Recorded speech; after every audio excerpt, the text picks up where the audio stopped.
ప్రజాస్వామ్యాన్ని, రాజ్యాంగాన్ని ఇప్పటికీ విధ్వంసకరమైనటువంటి కార్యక్రమాలతోటే జగన్మోహన్ రెడ్డి ముందుకు సాగుతున్నాడు తప్ప ప్రజాస్వామ్యంలో 11 సీట్లు ఇచ్చి 154 నుంచి 11 సీట్లు ఇచ్చి అపోజిషన్లో కూర్చోమంటే కూర్చోవడం లేదు. ఆయన కూర్చోకుండా నేను వచ్చేస్తాను, జైల్లో పెట్టిన 3 మాసాలు ఉంటాను, మళ్ళీ బయటకు వచ్చేస్తాను, మళ్ళీ కార్యక్రమాలు చేస్తాం, మళ్ళీ పార్టీని మనం ముందుకు తీసుకెళ్దాం, మళ్ళీ నాకు ప్రజలు ఓటేసేస్తారని చెప్పుకుంటున్నాడు. ప్రజాస్వామ్యయుతంగా పనిచేయాల్సినటువంటి పనులు చేయడంలా, రాజ్యాంగాన్ని లక్ష్య పెట్టడం లేదు, విచ్ఛిన్నం చేస్తున్నాడు. ఎవరైనా బుద్ధుండేటటువంటి వ్యక్తి అయితే గవర్నమెంట్ చేస్తుండే కార్యక్రమాలు ఎవరు పార్టిసిపేట్ చేయకండి, టెండర్లు వేయకండి, నేను వస్తే అవన్నీ మళ్ళీ విధ్వంసం చేస్తాను అని చెప్పేటటువంటి పరిస్థితి ఎప్పుడైనా మనం ఈ 70-80 ఏళ్ళలో ఏ పార్టీ వాళ్ళైనా, ఏ రాజకీయ నాయకుడైనా చెప్పినటువంటి విషయం ఎక్కడైనా చూసామా? మరి వింత వైఎస్ఆర్సీపీ పార్టీకి నాయకుడైనటువంటి జగన్మోహన్ రెడ్డికి, ఆయన వెనకాల వంత పాడేటటువంటి బొత్స సత్యనారాయణ, అంబటి రాంబాబు, పేర్ని నాని, వీళ్ళందరూ తబలాలు కొడుతున్నారు.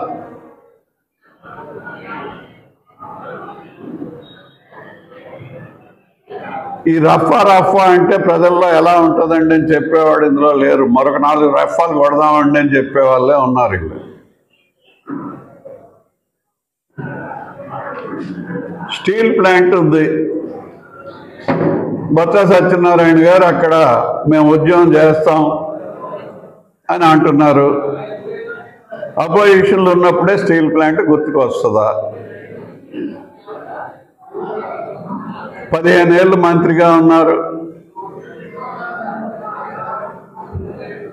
ఆయన ఎంపీగా ఉన్నారు. వాజ్పేయి డబ్బు ఇచ్చినప్పుడు చూశాడు ఆయన. ఆ రోజుల్లో 18,000 కోట్లు వాజ్పేయి ఇచ్చారు, స్టీల్ ప్లాంట్ నిలబెట్టారు. చంద్రబాబు నాయుడు గారు అందులో వాజ్పేయి గవర్నమెంట్కి సపోర్ట్ ఇచ్చేవారు. ఈయన మంత్రి అయిన తర్వాత 15 ఏళ్ళు అయింది. జగన్మోహన్ రెడ్డి దగ్గర ఒకసారి మంత్రి, కాంగ్రెస్లో 10 ఏళ్ళు మంత్రి. మరి ఆ స్టీల్ ప్లాంట్ని ఎప్పుడైనా జ్ఞాపకం వచ్చిందా? గత 5 ఏళ్ళు జగన్మోహన్ రెడ్డి ఎన్ని 100 సార్లు వెళ్ళాడు ఢిల్లీ. ఇండస్ట్రియలిస్టులు కానీ మిగతా వాళ్ళు కానీ వస్తే మేము అవన్నీ రద్దు చేస్తామని చెప్పి విధ్వంసం సృష్టిస్తున్నారు, డెవలప్ కానికుండా. 2 ఉండేవి కాంగ్రెస్కి. వాజ్పేయి కూర్చున్నారు,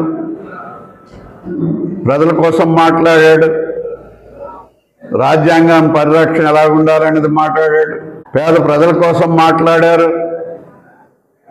అంతేగాని ఇద్దరున్నారని పారిపోలేదే.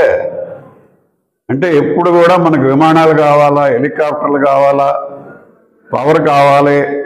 పవర్ ఎందుకండి?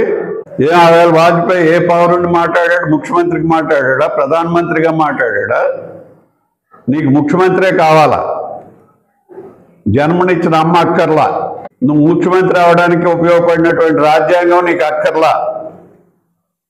ముఖ్యమంత్రిగా నువ్వు సీట్లో కూర్చోవడానికి ఉపయోగపడినటువంటి రాజ్యాంగం కూడా నీకు అక్కర్లా. అయిపోయిన తర్వాత ఏమిటి వింత వాదన, ఏంటి వింత ప్రవర్తన? దీన్ని మార్చుకోండి. మీ డ్యూటీ మీరు చేయండి. అసెంబ్లీకి రండి. అసెంబ్లీకి వస్తేట అపోజిషన్ నాయకుడు హోదా ఇస్తే వస్తాడట. పోలీసులు గవర్నమెంట్లో కార్లు, గవర్నమెంట్ బంగళాలు, ఇవన్నీ ఎవరివి? ప్రజలవి. నీకు అపోజిషన్ లీడర్ ఇవ్వద్దని ప్రజలు నిర్ణయించారు. ప్రజలు నిర్ణయించారు దాన్ని. ఇప్పుడు చంద్రబాబు నాయుడు గారు నిర్ణయించింది కాదు అది, ఓ స్పీకర్ నిర్ణయించింది కాదు అది.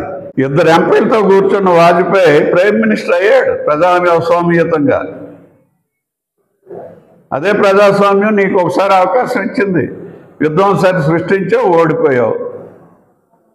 నీకు అపోజిషన్ లీడర్ కూడా ఇవ్వద్దని ప్రజలు చెప్పారు, ఓటేసి మరీ చెప్పారు. నీలో పరివర్తన ఎక్కడుంది? జగన్మోహన్ రెడ్డిలో పరివర్తన లేదు. ప్రజలందరూ ఆలోచించండి, మేధావులు ఆలోచించండి, ఉద్యోగులు ఆలోచించండి. ఇంకా విధ్వంసం సృష్టించడానికే ప్రయత్నిస్తున్నారు తప్ప ఈ పెద్ద మనుషులు ఎవరూ ఆలోచన చేయటం లేదు. అధికారం కావాలంటున్నారు.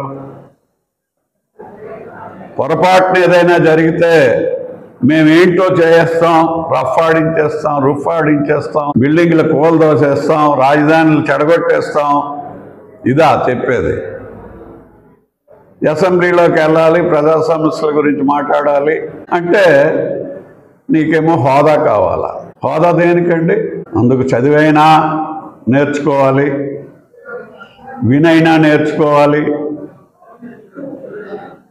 చూసైనా నేర్చుకోవాలి. ఈ మూడు కూడా వైఎస్ఆర్సీపీ నాయకుడైనటువంటి జగన్మోహన్ రెడ్డిలో కానీ, ఆయన శిష్యులైనటువంటి సత్యనారాయణ గారు కానీ, మిగతా బృందం ఏదైతే ఉందో వీళ్ళెవరు కూడా ప్రజాస్వామ్యతంగా లేరు అనేటటువంటిది ప్రజలు గ్రహించాలి, కనిపెట్టాలి. వీళ్ళ గురించి ఆలోచన చేయాలా, వీళ్ళ కదలికలను కూడా చూడాల్సినటువంటి పరిస్థితి కనిపిస్తుంది అనేది